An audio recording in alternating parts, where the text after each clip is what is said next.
పడక్కర్లేదు, నేను ఉన్నవాడిని అనువాడిని అంటున్నాడు. నా మాట అగ్ని వంటిది కాదా?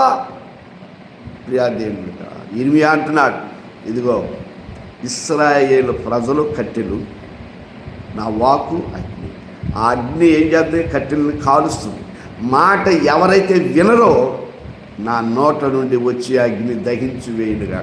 అలాగే అక్కడ మరి రాజుల గ్రంథంలో మనం చూస్తే 2 రాజుల గ్రంథంలో మొదటి అధ్యాయంలో కనబడుతుంది మనకి. మరి ఏలియా ఒక కొండ మీద కూర్చుని ప్రార్థన చేస్తుండగా అహాబు ఏం చేస్తాడని పట్టి బంధించి తీసుకురండి అని 50 మందిని సైనికులను ఒక సైన్యాధిపతి నుంచి పంపిస్తాడు.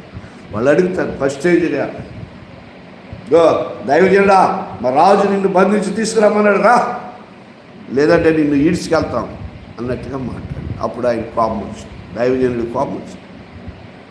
నేనే దైవజనుడైతే ఆకాశం నుండి అగ్ని దిగి వచ్చి మిమ్మల్ని దహించునుగాక. ఎమ్మన్నే అగ్ని వచ్చి వాళ్ళని 51 మందిని అక్కడే కాల్చివేసింది. ప్రియాదేవుడు నా మాట అగ్ని వంటిది